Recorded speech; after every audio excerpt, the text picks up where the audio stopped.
welcome to eCOWnomics. This is podcast number 2. We're going to be reviewing chapter 2 in the OpenStax Principles of Economics book. So I'm Angela Thurman. I am an economics professor at Tarrant County College. I'm Austin Haynes. I represent the student population by asking confused questions and trying to understand these concepts in the context in which Angela is introducing them. There you go. Okay, so what we're doing in this podcast is we're looking at how economics is a part of your everyday life here in the mighty Metroplex of Dallas-Fort Worth. We are going to hit upon concepts that at first may seem distant or abstract or confusing, but like all academic pursuits, once we are going to put them in a context where you can understand, then you're going to see that these economic concepts are present in your everyday life all the time. That's what our great voiceover says at the beginning of each of the podcasts. Yeah, I just used easier words. I know. And I'm just going to say, coming from the student point of view, I am not going to represent students as uninformed or unintelligent by doing stuff like, oh, what's this mean there, Angela? I'm confused. I'm going to talk about it and start asking questions. In the last podcast, we had a very conversational style, but I'm going to ask questions that I hope students are thinking, and I hope I nail them for you. And some of those questions are going to be, Angela, how does this fit into my life? And Angela's going to answer them. And then the other part of that is at the end, we're going to solicit from you. We're going to ask you, we're going to request from you that you email Angela, your instructor, and ask her actual questions that we will then either answer on the podcast or Angela will answer you in the course. That way you have a voice inside of this too, creating the podcast, developing the podcast, but also the podcast is something we hope you're listening to while you're driving to and from work or walking and exercising, because I need to do that. And so this will give me something to listen to, and I'll economically lose weight. There you go. Good. So, yeah, because this podcast is for you guys. This is something that we're doing for you. I want to answer your questions. In addition, if you have other questions, if you'd like other topics to be addressed, then we are happy to go there as well. So initially we're going to be going through the book, but we're going to be adding more podcasts. We're going to be talking about a variety of economic topics, how they interact. So economics encompasses a lot of other things. So it is a social science. We could also be talking about finances. We can talk about politics. We can talk about a lot of different things. So if there's something that you'd like us to discuss, please send me an email and we will address it. And this podcast is designed to reflect what is going on that week inside that course. Yes. In this course. Exactly. So just touching back on last week's podcast, we discussed basic economic principles like the difference between macro and micro. Macro is big. Macro is big. And micro is small. There you go.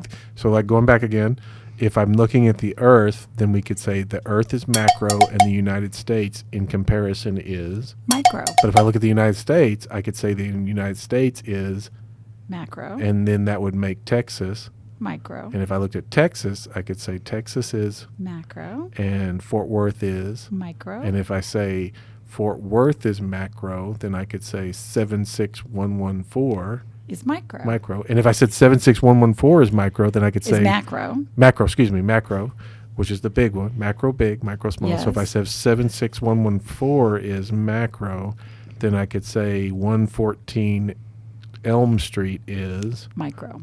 Very good. Exactly. Yes, that is exactly right.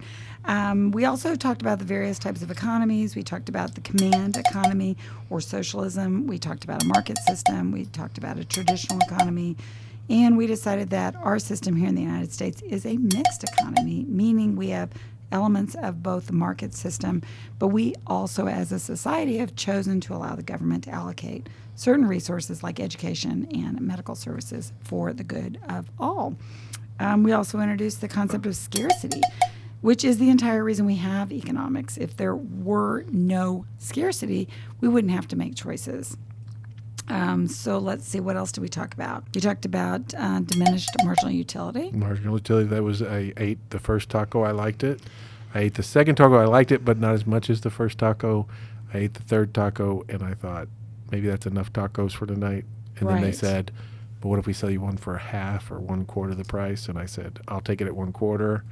And then Number five, they were going to have to give it to you like for free. yeah, Yeah, so that explains the downward sloping demand curve. yes. All right, so the terms that we're going to define and hit on in this episode, I mentioned budget restraint in the last episode. We're going to talk about that a little bit more. So when we talk about a budget constraint, that is all possible consumption combinations of goods and services that someone can afford given the price of those goods and services. When all income is spent, the boundary is reached, all right? So in easier terms, this just means how much money do I have to spend? That so if I go to the grocery store and I have $125, that's my your budget constraint. That's my budget constraint. Exactly. But if I spend $130, you can't. Okay. Because you don't have it. Okay. Right? You'd be going into debt. Ooh. But you could also choose to not spend all your money. Ooh. You could spend 120, and then you could save and invest the rest. Ooh. I know. So one thing when I talk about goods and services, goods are tangible. So a good would be a desk or a computer or a soft drink or a meal at a restaurant. Those are all goods you can touch, you can feel. Whereas a service is something that's provided by someone. So, for example, if you go to the doctor, he is providing a service, so medical services. If you have a personal trainer, that is a service. An attorney, that is a service. All right, so we have goods or services. And we'll be talking about this a lot more when we talk about the GDP. We're going to talk about the GDP. Now, what does GDP mean? If I'm new to this economics thing, what does GDP mean? It means gross domestic product. Okay. Yeah, and we'll be talking about that. That is the sum of everything that is produced within an economy. So we'll be talking about that. So budget restraint, then opportunity cost. We did talk about opportunity cost. We're going to relate that now to graphing. Ooh, graphing. Yeah, that's graphing more drawing and stuff like that. Yes. Okay. So in economics, in this class, we're going to only be talking about graphing on two axes. So we're going to be talking about the x-axis and the y-axis. All right, so just two, which means that we're going to have to simplify reality to make a point. And that is how models are created. So if you have difficulty remembering which is x and which is y, it is x to the west and y to the sky. So x is always the flat or the horizontal axis, and y is the vertical one. So x to the west, y to the sky. And then when we talk about opportunity cost, the slope of a budget restraint shows the opportunity cost of the good on the horizontal axis. So basically what it's saying, it is downward sloping. As you choose to consume more of one good, you must give up some of the other good. That's all we're saying with opportunity cost. To get something, you have to give something up. So right? like if I want more tacos, I have to give up more money. That's exactly right. That is exactly right. So let's talk about how economics works as a science. What we have to do first is we make a model. So sometimes economists will use the term model. You have a model, you have a theory. So strictly speaking, a theory is just your idea. So for example, I could have a theory. The theory could be that women's fashions reflect the economy. So what do you think about that? Does that sound weird and abstract? So by that, do you mean that the more women buy clothes, that it's good for their economy? No, I'm going to be talking more about the height of a lady's skirt. Ooh. Reflects the state of the economy. So maybe I shouldn't be in this conversation. So we'll say kilt. So let's just say that that's a theory. I have a theory Okay. that during good economic times, the hemlines go up. That's simply a theory. So because we deal with positive speech, everything can be proven or disproven. So that is a theory that can be proven or disproven. So that's step one. Someone will come up with a theory in economics. Then we'll have to build a model. So models are used to test theories, and we must simplify reality. So what that means is even though there's a lot of different things that could affect ladies' hemlines, right? We could say, well, what about the weather? When you live in Texas, you're going to tend to wear less clothes than if you live in Canada, right? Because it gets so hot. So what about that? Or what about if someone's more athletic and they've got really nice legs? Maybe they want to show them off. Okay, but we're not going to be able to take all of those things into account. So what we do, we simplify reality and we freeze everything except the two things that we're talking about. That's called ceteris paribus. That means all other things remain unchanged. Ceteris paribus. Ceteris paribus, all other things remain equal or unchanged. And that's what, Latin? That is Latin. And Very so it's spelled nice. Ceteris Separate word. Paribus. Yes. Ceteris paribus. And you might also see it just written as CP. Ceteris paribus. So someone might say, I'm going to be discussing whether a rise and fall in hemlines is affected by the economy ceteris paribus. And so what I mean is I'm keeping everything else that could possibly affect this frozen, unchanged. I'm not going to be considering all those other things. So that's a way that we're going to simplify reality. So models and theories, ceteris paribus, and then we're going to look at this through marginal analysis. So we touched on this last time when we talked about you eating tacos. The fact that if you were to make one major decision and say, I want to go get tacos, I want 7, it is a less accurate way of choosing how satisfied you're going to be than if you made that decision on the margin, meaning that you're going to do one and you're going to say, do I still need another one? Well, I'm going to look at the marginal benefit, how much satisfaction I'm going to get, versus the marginal cost, how much do I have to pay? If I say I get more benefit than it cost, I'm going to go ahead and consume like you did. I'm going to eat that second taco. And then you went to the third taco. Am I still going to get the same benefit as it cost me? And you said yes. But then with the fourth one, you said no. You said, for me to consume this fourth taco, they're going to have to give me a break on the price, meaning that the marginal cost was greater than the marginal benefit. So you chose to not consume the fourth one. So just out of curiosity, applying this to real life. Yes. Do you think this is why you go to a restaurant and they have a card that has 10 pictures of tacos on it, and then you buy a taco, and then they punch the card, and then you buy another taco, and they punch the card? Are they just trying to get you to that free taco by buying 10 tacos? Okay, that is a really good point. And that is sort of, that's an emotional purchase. Okay. Because don't you want to fill that card up? I do. And why? Because I get that free taco. And how much does that free taco, how much did it cost if you were going to buy it? Like $1.50. So you're buying 10, right, which is going to be $15. You're going to spend $15 to get $1.50 for free. So did I get it for free? Did you? You need to think about that. Be aware of those types of things. Another way that consumers are easily tricked. If I told you that something cost $1.99, how much does it cost in your head? Less than $1. Less than $2. Less than $2, excuse me. Okay, so it's $2. It's is. $2. But because it's $1.99 in your head, if I said how much was that, you'd go, it's about $1. Okay, no, it isn't. It's actually twice that. Yeah, right? ours $99.99. It's $100. It's under $100. See, people do that. So be aware. Our gas is $2.99 or 59 cents. $2.59. Yeah. It's under $2.60. As an economist, get in the habit of rounding up instead of rounding down. Okay, so round up. So we talked about models, we talked about ceteris paribus, we talked about marginal analysis and marginal thinking. So we're going to always be thinking on the margin. We're always going to think, is this, fill in the blank, this dress, this pair of jeans, this meal, is it worth it to me? Here's something that I do. When I go to the store, my kids hate when I do this. I go to the store and I hate to shop. So when I go, I go in there thinking I need a swimsuit. I need to go buy a swimsuit. So I will look at them and in my head I say, I like that swimsuit and how much do I like it? I like it for $60. I like it $60 worth. If I walk over there and it costs more than $60, I won't even try it on. That's a good practice. That's the marginal benefit that I'm going to get from that swimsuit. If it's $60 or less, then I'm going to try it on and maybe buy. What if it was $59.99? That's $60. I'm going to be on the edge. I'm going to have to try it on. It's going to have to make me look really good.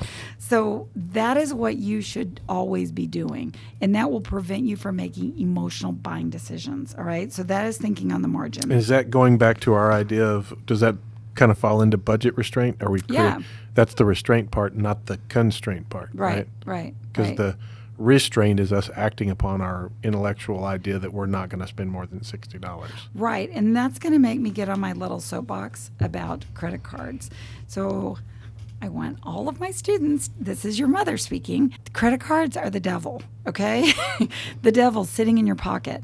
The only purpose for a credit card is convenience. If you cannot afford to buy something, do not buy it on your credit card, because you will get sucked in and you will end up owing money. And let me explain to this. So I'm going to ask your voice on this podcast, Austin. Yes. How much do you think, let me ask you this. If you were to buy a house, what do you think the interest rate would be? And let me just tell my students, I want you to think of interest rate as the cost of using someone else's money. So if I wanted to go in and I wanted to buy a house, I don't have $100,000. So I'm going to borrow it from other people, which a bank is basically taking other people's money and consolidating it and then lending it to me. So I'm going to pay for the privilege of using someone else's money for a given amount of time. And they're going to charge me based on my credit rating. So if I was going to go buy a house, which is the most major purchase that most people are ever going to make, yes. What is the interest rate that you think that I would be charged? Right now, Yeah, just, you can give me a range. 3.75% to Okay. 4%. All right. So let's just say 3 to 5%. I'm going to go in and I'm going to buy a house and they're going to give me 3 to 5%. All right. So that means over the course of 30 years, every time I make a payment, I'm going to be paying this interest. So remember that number, 3 to 5. What do you think the interest payment is on a credit card? 24 to 27%. It is very high. Yeah, you might be able to get it if you've got really good credit. Like 18 is the lowest I've seen, but I would say it's usually in the 18 to low 20s. That is very high. So what happens is you go in and you buy a pair of jeans. Let's just say you buy a pair of jeans for $100. And then they send you your statement. And they'll say you owe $100, but the minimum amount you have to pay is $20. And actually, because you're a new customer, we're going to say this month you don't have to pay anything at all. All right? So if you're like most people, you're going to say, how much are you going to pay on that bill? Like $30? 30? Most people? 15? Most people are not going to pay anything because they see that I don't have to pay anything. Or maybe they'll pay the minimum, which is $20. $20. Let's just say they do $20. So the next month you get your bill and you owe $80, right? The $100 that you originally spent less the $20 you just paid. No, you do not. You're actually going to be owing the $80 that you didn't pay plus 20% of that. All right? So now you're going to owe, what is that, $96? $96. And you're like, well, I'm going to call them because that's not right. And you're going to get on the phone and you're going to say, hey, I spent $100. I paid $20 and now I owe $96. So your math is off. And they're going to just laugh at you. And they're going to say, yeah, that's the cost of using the credit card. If you continue to just pay the minimum, by the time you finally paid that pair of jeans off, you would probably end up paying about $300. All right. So unless you can pay off your credit card bill in full every month, you have no business using it. All right. So if you have a whole bunch of credit cards, you need to walk over there and you need to cut them all up except for one or two. And you need to not count on credit. It will only get you in trouble. All right. Now we can go back.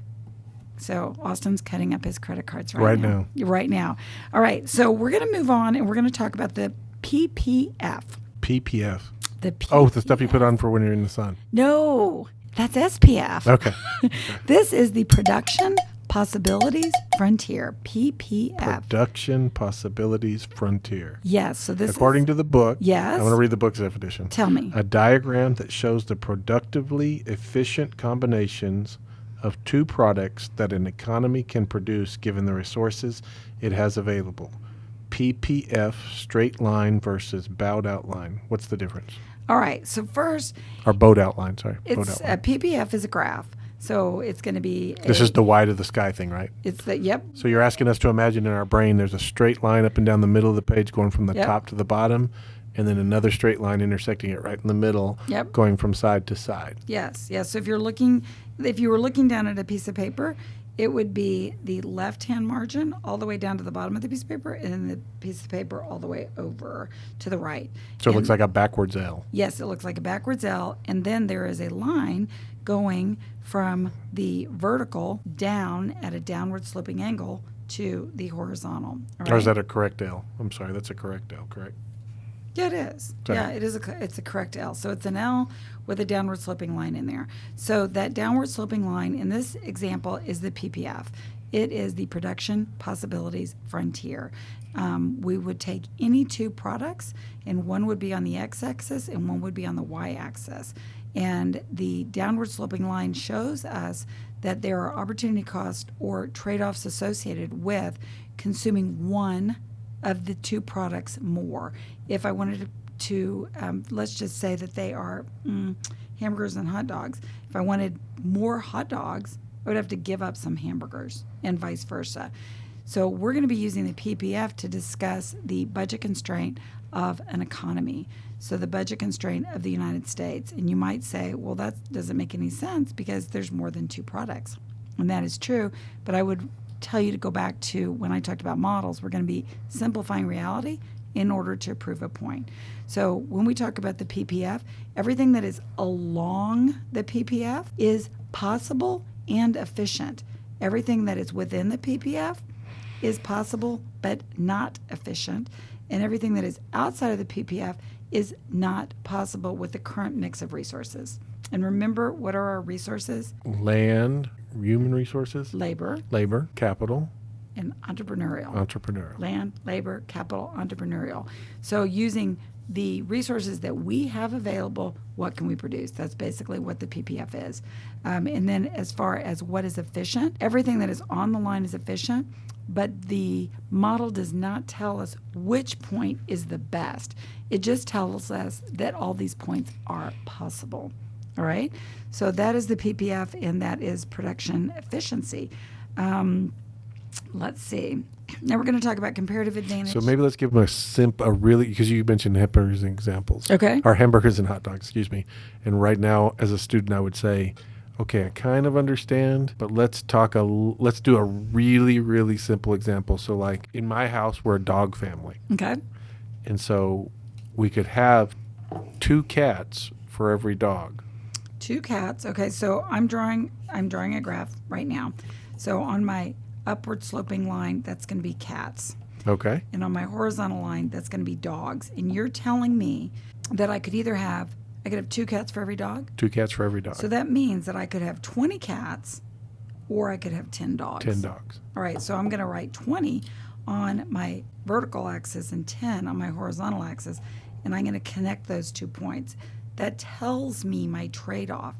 If it's 20 to 10, 20 cats equal 10 dogs. What does 1 cat equal?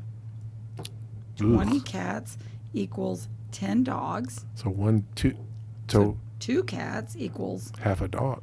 Or 1 dog. Equals 1 dog. 1 dog. So if 2 cats equals 1 dog, 2 equals 1, then what does 1 equal? 1 cat equal 1 cat Yes. equals half a dog. Yes, that's exactly right. 1 cat equals half a dog. Now, how did you get that? Because I took the number of cats that it costs to make a dog and I divided the dog in half, because if 2 cats equals 1 dog, then 1 cat would only be equal to half of a dog. Which I don't think anybody really wants half of a dog. No. It's kind of horrific. But No. if you did, though, would you want the front or the back? I want the front. I would too. Okay, so that is exactly the way it works. So that is the PPF. That is the production possibilities frontier. Now, if we went back to this cats and dogs, I could go down this downward sloping line, and I could say I could have 20 here, 10 here. I could have 10 cats. I could have 5 dogs. I could work my way down, and I could say all of these are possible. So for every time I want a dog, I lose 2 cats. That's exactly right. That is your opportunity cost. The opportunity cost of 1 dog is 2 cats. Right? And I like cats. My that's wife's just also- allergic, so that's why we're a Oh, 0 cat family. okay, so- we would have 20 dogs. No, you can only have 10. Oh, see, I can only have 10 dogs. Yeah. So that sounds scary. With just the saying current- that I only have yeah, 10 dogs. I with have the 2 right current now, and that's too mix. much. if I'm on this graph and I say, and this is why I'm doing this is just as a student. So if I'm understanding this, if I only want 2 cats, that's going to cost me 1 dog. If I want 4 cats, it's going to cost me 2 dogs. That is correct. And so I'm just wanting students to understand that there's a, what do we call it? A trade-off? Opportunity cost or trade-off. Trade-off. Right. An opportunity cost. And so if my budget for me is 10 dogs, that's my budget. 10 dogs or 20 cats. Cats, exactly. And why is that budget? Why do we have the budget? Because that's all we have. Because you're limited, right? Because of It's scarcity. So what if you wanted, is it possible for you to have 12 dogs? No. That falls outside that's exactly right. That falls outside that line. So Right. that's what I was thinking for students. It would help. Yeah. I'm just asking for me because I kind of get lost too, and I'm looking at what Angela's drawing on the table. But that means that there's a line drawn from 10 dogs to 20 cats. Yes. Which means that's the complete opportunity. I can either have 10 dogs or 20 cats, or I can have some variation between those two. Yes. But I could never have 12 dogs and 22 cats or 21 cats. No. Now you could have 8 dogs and 3 cats. 3 cats. But why would you? Because more is better. So if you could have a higher mix, why would you settle for a lower mix, right? So that is where it's possible, but it's not efficient. You're not using all of your resources well and wisely.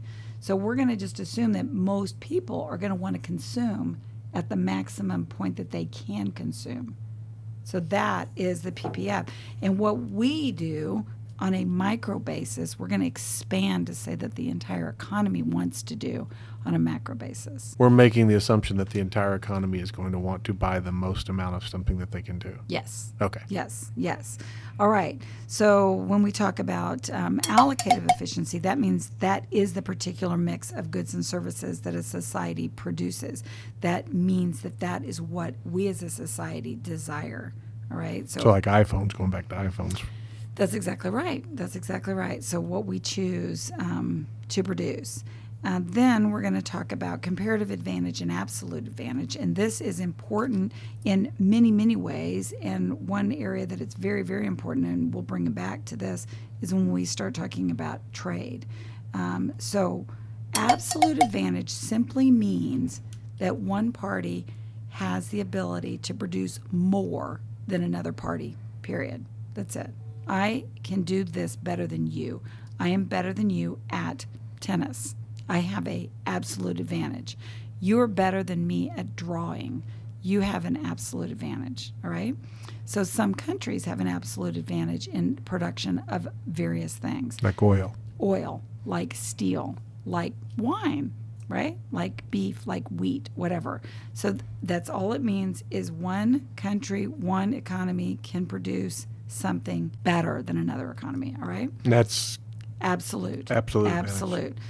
And the reason that may be the case is like a country that's really flat, like Australia, has a lot more land that they can raise cattle on. Mm-hmm. Therefore, they are going to have a dominance in the cattle industry. Right. Whereas someplace like Nepal, which is where you house Mount Everest, they may have a absolute advantage when it comes to building snowmen.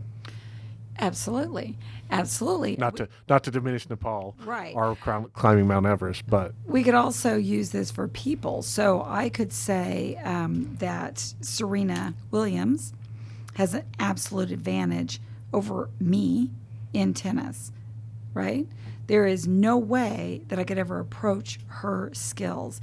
Her gifts are simply better than my gifts, right? That is her absolute advantage. So remember that about her. Now we're going to talk about comparative advantage. So a comparative advantage is when one party can produce a good or service at a lower opportunity cost. Then we'll say that they have a comparative advantage. So back to Serena. She has an absolute advantage in tennis. So if she has a choice to hire someone to clean her house and do her yard, or she could do it for herself cheaper, what should she do? Should she play tennis and make a ton of money, or should she play less tennis and then clean her own house? She should play tennis. Right, because that's her comparative advantage, right? If she plays tennis all the time, she's giving up the opportunity to clean her own house. But the amount of money that she'd pay someone else to do that is a fraction of what she's going to make playing tennis, right? Yeah. So we can expand that out for businesses. So the United States, when we say, this is a very important concept, when we say Mexico or India or whatever, those people are stealing our jobs. Have you heard that? Yes. All right. This is what I want you to think instead. India. What does India have a lot of? People. So they have a comparative advantage in cheap labor, right? So for them to be taking jobs that do not require a huge skill set, right? That simply means that they're using their comparative advantage. The United States, instead of saying, oh, dang, they're stealing our jobs, what we should say is, that's their comparative advantage. What's ours? And we need to focus on that. All right? So how does this relate to you? How does this relate to the student? Is there any real life application to talking about comparative advantage? Talking about what you're choosing, the classes that you're choosing to take in your in-career goal? If me, I like to have an open schedule. I like to talk to a lot of people. I cannot stand sitting behind a desk. Given that, would it make sense for me to go into a business where I'm going to be sitting inside behind a desk, checking in and out, and having my boss come by and check on me every single hour? No. You would be frustrated. I would be very frustrated and I would be unhappy. So even if someone else told me, hey, you should get your accounting degree because you'll always have a job, for me, I would hate that. Yeah. That is not where my comparative advantage lies. So students, you guys need to look at, what am I good at? What do I enjoy doing? And you need to focus on that. And you need to compare it to what is needed in the marketplace. True. That is very true. Because that goes true. back to what we were talking about last episode, where you were talking about you can't do everything you want to do. Right. Because I may want to be a athlete, but I am not an athlete. And I can definitely take classes here that will make me more athletically fit, but that doesn't necessarily mean, based on my age and inability to catch a ball, that I would be able to be successful in that. However, I can make a trade-off in my life. And this is that trade-off idea. I can go into a job that I do enjoy, and I can find a career trajectory for myself that I do enjoy. So I love art, for instance, but I also work with technology, and a lot of people confuse that. They think I really love technology and I just like art. I actually love art and would rather spend all my time in a studio painting with paints, but I do a lot of digital things because that makes me money. Got it. And that allows me to enjoy my life. I made that decision because I looked at the benefit of making more money and having more time off to make that. And so when you're talking about students, one of the things I would say to students is, now taking an economics course and applying economic theory to your life, when you go to meet with your counselor or your academic advisor, go in with a different set of parameters that you're looking at. Look at what the job market is going to be in the next couple of years. That's why those things are important. Job market statements and analysis are important, because we don't need as many Sherpas in Texas as they may need in Nepal to get people up the mountain. And we don't need as many people to be lamplighters for street corner lights anymore, because that's not something that we have to do ever again. And there's not a lot of money in dog walking, even though I love dogs. Right. So even though that would be a fun career, it would not be lucrative, and it would not allow me more time to spend with my dog. It would actually steal a time away from me to spend with my dog. That's a good point. Just using my own children as an example, we love to travel. So I explained to my daughters early on that you could be like a travel bum, like a ski bum, and you could just sort of bounce around Europe and the world, and you could take little jobs to make ends meet because that's what you love to do, right? But wouldn't it be better to go and get an education and get a job, and therefore you will then have the money to go travel around? Yes, you're not going to be doing it full time, but you're going to be building job security. You're going to have benefits. You know, you're going to be able to travel for the rest of your life instead of just for a couple of years, right? So you guys need to also be thinking a little bit longer term. about like what Austin said. Think about what is needed in the market and how you can use your unique skill set in order to meet those needs. And you don't have to be a lawyer or a doctor or any of No. those things. You can be a bunch of other things and be happy because there's And be productive. and be productive and be successful. Yes. And community college is a great way to do that. I know that sounds like an ad for TCC or taking an Go economics to course. TCC. But it really is an economic Yeah. theory. You're looking at an economic idea because all those things are in there: budget constraint and restraint and trade-off and law of diminishing return and Yes. sorry, I'm going to for the flip back here in my notes, but Normative versus positive. normative versus positive, because you can absolutely portray that as that kind of representative. You can actually go out and get information about what the future job market Yeah. looks like and what jobs are And going to be here's around. one way this is an easy way that I can usually tell if someone's using normative. It's not fair. Yeah. If I ever hear it's not fair, that is normative. It's not fair that I have to go work at that job. It's not fair that I have to take math and I don't like math. It's not fair that I have to work 2 jobs. That's normative. That's the way things ought to be. You need to focus on the positive. Everyone needs math. I'm here to tell you, you will use algebra the rest of your life. If you love algebra, you're going, yay, because I'm good at that. If you hate algebra, you're like, no, I don't believe her. Believe me, you will use algebra for the rest of your life. I don't know about geometry, but you will need math. So let's focus on the positives. So here's another concept that we talked about last time that we're going to be bringing back, the invisible hand. The invisible hand theory. What does that mean when I say that, Austin? According to the book, it's the idea that self-interested behavior by individuals can lead to positive social outcomes. All right. That's we true. do things with expected results in mind. That's exactly right. And the concept is if both buyers and sellers are acting in their own best self-interest, then we'll come to a win-win. And you may go, well, that sounds awfully selfish. But here's the example. So pretend that you're buying, you want to buy a car. And so you, as a car buyer, and so I'm going to be the car buyer, and Austin's going to be the car seller. And we're going to just say a Toyota Camry because there's like 50 billion of those out there. So I want to buy a white Toyota Camry. As a purchaser, I am going to, my goal is maximum benefit. As a seller, Austin's goal is maximum profit. So for me to maximize my satisfaction, I'm going to go look up, I'm going to see where I can get the biggest bang for my buck. I'm going to go and I'm going to look at Car Trader and I'm going to look at Auto Trader. I'm going to look at all these Kelly Blue Books and I'm going to see, well, if I want this, and this is how much it's going to cost. This is the average price. You know, this is the difference in the year. And I'm going to come up with this number and let's just pretend in my mind I'm willing to spend $6,000. But that's maximum. I'd like to spend $5,000. And now off I go to look. And then, Austin, you're selling. Tell me what you're going to do to maximize profit. For me, I'm selling the white Camry. Yes. I'm going to try and get the most money out of your pocket that I can possibly get by enticing you with the vehicle. Okay, so what are you going to do? I'm going to find a white Camry in my stock, and I'm going to show it to you. Is it going to be clean, or are you going to just leave it the way I'm it is? going to make it as spotless as I can. I may spend $100 getting it detailed. So it's going to be really clean. What about service records? That's important to me. I like to keep service records. Okay. And so I keep all of my oil changes up to date, and I keep the record of them and folded up in that little book inside the glove box. So I'm going to come to you. Now, what is ideally, how much would you like to get for that car? I'd like to get $7,000.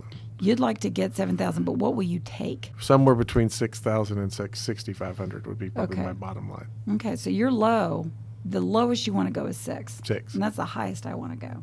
So we're going to both work. And if you've ever bought a car, you know how this goes. I'm going to say, ooh, gosh, did you see the scratch here? And then, Austin, you're going to say what? Something like, oh. Well, we can come off of that just a little bit for that. That's a Okay, good, because, yeah, has it been in a wreck? no, not in a wreck. Carfax. Okay, because those scratches just kind of alarm me, and I just wonder, has this been owned by multiple people? No, I'm the only owner. Drove it right to and from church only on Sundays. Oh, wow. And to work every other Thursday. And you have the records? I do. There's mileage. It's a 2013. But I really wish that it had a cassette player. Yeah, because I have a big cassette collection. Wait, am I selling you this car in 1994? So finally, we do the whole price thing. And so, Austin, go ahead and sell me the car. How much is this? How much do you want for it? I'd like $7,000. Whoa, whoa, whoa, whoa, whoa, whoa. That is a way over. Ah, gosh, that's a lot more than I was prepared to spend. I was really hoping to get Angela, this. what were you looking at? I was really, gosh, the most I could do, and now I'm looking at my purse and I'm making horrible facial things. I could maybe do 5. 5? Yeah. That's way below what I was I know, but expecting. you know what? I've got 3 more to look at today. And I did look at one yesterday that I really liked a lot. Actually, I need to call back on that. So, yeah, 5. It seems to be what the market is. On this car? Mm-hmm. Are you looking at Kelly Blue Book? I was looking at Kelly Blue Book. How many miles were on the one you looked at? Less than yours. And how much were they offering? I don't recall exactly, but I know it was closer to my number than yours. So what's your best? Give me your best, the least you'd take for this. 6,000. I say thoughtfully. So if I gave you 6,000, I could walk away with this car. Well, I'd hope you drive. And we'd have a deal. So you see that by working in both of our self-interest, I paid a little bit more. He accepted a little bit less. But in the end, it was a win-win and we were both happy. That is the invisible hand. And do you know who came up with that and when? No, I do not actually. In the 1700s, it was Adam Smith. And that was in 1776. He wrote a book called The Wealth of Nations, in which he laid out concepts like the invisible hand and also division of labor. So the reason the division of labor is important is by dividing up labor, Adam Smith proved that we could increase output and increase efficiency. And it seems like everyone does that now. You just can't even think about a time when we didn't divide labor. But the example that Adam Smith used was in a pen factory. When I say pen, I'm talking like needles and pens. So the way they used to be made was one person would make the entire pen. They would draw the steel out. They would sharpen the point. They'd make the little head, the ball, and then they'd stick it on. And so Adam Smith came up with this division of labor concept, and nobody believed him. And he said, well, I'd like to have a contest then. I'd like to divide the labor up, and you do it your way, and I'm going to do it my way, and we're going to see who wins. And they said, yeah, that's a great idea because you're going to lose. So what Adam Smith did is he said, okay, there's 20 people. I'm going to divide you up. And some of you are going to make the straight part of the pen. Some of you are going to roll the metal into balls, and some of you are going to put it together. And by doing that, his output was more than double his competitor. So Adam Smith both came up with the concept and proved that it was effective. And now everyone uses that. And this is what we call, for example, what are the car industries? How do they Assembly use this? line? Assembly line. That's exactly right. So because of division of labor, this led to something called the Industrial Revolution. The Industrial Revolution was a major turning point. We had people moving from rural areas into the city because there were more jobs. This eliminated a lot of traditional economic positions. My dad was a butcher, therefore I have to be a butcher. My dad was a farmer. Now people would say, you know what, I'm not going to do that. I'm going to go in the city and I'm going to work at a pen factory, which doesn't sound very exciting to us now, but back in the day, this started bringing people into the city. The Industrial Revolution changed London, and it changed every economy that was tied to Great Britain, which included our own. So through Adam Smith's observations about the economy, that has led to the market economy that we have today. All right. So Adam Smith came up with that, and I think we're ready for the stampede round. Is that cattle I hear? And the sound of lightning. So let's go over what we've talked about today. What's the first one? Fallacy in thinking. So if I said normative versus positive, what would you rather be? I'd rather be normative. No, be positive. You want to be positive. I want you guys to make a point of saying things that can be backed up with facts. So don't say that's not fair. I want you instead to say things the way they really are. And you can prove them. And that you can prove them. And you are willing to accept information that disproves an idea that you have. That is true. That is very true, because Austin brings up a lot of outlier positions for me and it makes me have to adjust my thinking. So it takes an intelligent person to admit that they're wrong. So keep that in mind. Also, I want you to think about, what is my comparative advantage? And everyone has something that they're good at. It may be that you are bilingual. That is a gift. That is something that you can use. It may be that you have a really strong work ethic. That is a strength that you can use. Maybe you are in the military now, or you have been. Being in the military is a huge advantage. People that are hiring love that. So these are things that are advantages that you can use. These are strengths, and you should always be playing to your strengths. So think And about being a college student, you're giving yourself a comparative advantage. Yes, you are. Education is a huge advantage. I mean, you are here because you don't want to work for the minimum wage for the rest of your life. So use your comparative advantage and use that to help you find a major and to help you find a position. So what's the bottom line? Find your comparative advantage. Find it and use it. And think about it. Really think about it. Like one of the things I've heard in the last week that was really struck me was one way to do that, not just talk about comparative advantage, but one way to think about yourself is think about everything you do and why you do it. Like a lot of people always go back to money, but we don't do things for money. We do things because they make us feel happy or actually make us happy. They give you satisfaction. And so that's an economic idea, that what I'm doing, I'm not doing just for money. You get money so that you can exchange it for goods or services that are going to give you satisfaction in life. But then ask yourself, really, after you figure out what it is you think you do things for, ask yourself why you really do them. And so that's not just some heartfelt moment, but ask yourself, and then look at what it is you say you really do. And look at what you really believe in. What you really believe in is, I want to be better. I want to be smarter. I want to be at an advantage when it comes to the economic thinking that I'm doing as a young person. It'll have a pronounced effect on you because by the time you're 40, if you're 20 now or you're 25 or something, by the time you're 40, if you start adopting these principles into your life, you're going to have a huge economic advantage over other people who are 40. And that you don't have to be rich. People often, interpret that means you got to be a multimillionaire or a billionaire or something now. Being wealthy is maybe just in relation to where you come from. I totally agree with that. And the main thing is I want you guys to think about is if you have a buyer mentality or a seller mentality, and at different points in your life you're going to be a buyer, and at different points in your life you're going to be a seller. When you are a buyer, all you are trying to do is maximize your satisfaction. That's it. That is it. I want the biggest bang for my buck.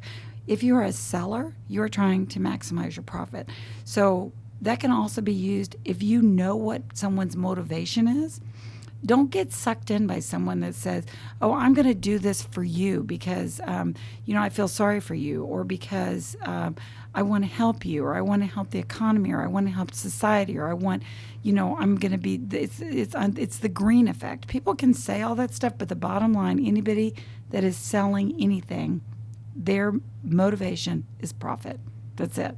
If they can get all these other things in addition, that's great, but their motivation is profit. So always remember, if someone's selling you something, anything, a good, a service, if they're telling you to vote for them, then their motivation is profit. Your motivation, if you're a buyer, is to maximize your satisfaction. So if you can do that, if you can maximize your satisfaction, then basically, it sounds corny, but you are rich. You've maximized your satisfaction. So keep that in mind. Look for your comparative advantage. And as always, email me with any suggestions or comments, anything you'd like us to hit in a future unit. And we will be back next time with Chapter 3, in which we're going to be talking about supply and demand. Ooh. Yeah, that's a big one. So, all right. That's the whole thing, isn't it? It is the whole thing. If you understand nothing else, you've got to understand supply and demand. And credit cards are the devil. Yeah, that too. And so go rip them up right now. All right. So this is Angie Thurman and Austin Haynes. Signing off. Thanks. Thank you.